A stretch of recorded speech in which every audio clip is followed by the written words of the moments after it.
এখানে রয়েছে 7 আপ আর এই রয়েছে বল। তোমাকে এই কিক মেরে 7 আপের ভিতরে বলটা মারতে হবে। এই নাও বল, তুমি দেখি কিক মারো না, তোমাকে আমি আরো কাছে দিই। এই নাও, আসো। তোমার নাম কি?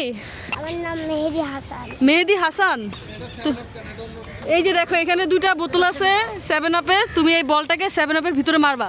যদি তুমি মারতে পারো তোমার জন্য গিফট আছে। তুমি গিফট পাইতে চাও? এটা ভিতরে তাহলে মারো না, মারো। রেডি, 1 2 3। এদিকে আসো বাবা, এদিকে আসো, এদিকে আসো, এদিকে আসো। তুমি জানো কেন তো পারো নাই তুমি? এটা বলো তো কেন? কারণ তুমি 7 আপের জার্সি পরে আছো। তবে কোনো চিন্তার কারণ নাই, তোমার জন্য আমি আরেকটা পর্ব রাখছি, দেখি তুমি আরেকবার ট্রাই করো। এই লাস্টবার তোমাকে আমি চেষ্টা করতে দিলাম। মারতে পারবা? 7 আপ খাবা নাকি মারতে পারবা? গোল দিতে পারবা?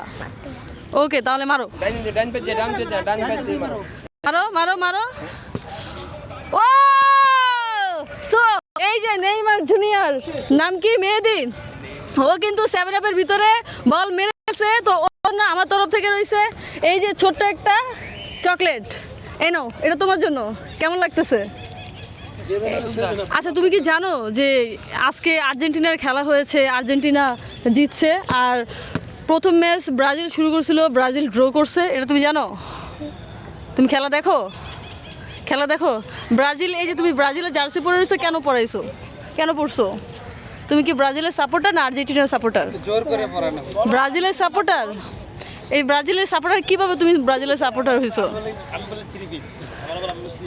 ব্রাজিলের সাপোর্টার কিভাবে হয়েছে বলো তো? এটা কি মা জোর করে পড়াইছে নাকি বাবা জোর করে পড়াইছে? আমি একাই পড়েছি। তুমি একাই পড়েছো। তো তোমার কাছে কেমন লাগতেছে গোল দিয়ে? ভালো লেগেছে? তাহলে সবাইকে টাটা দিয়ে দাও, টাটা দিয়ে দাও, টাটা।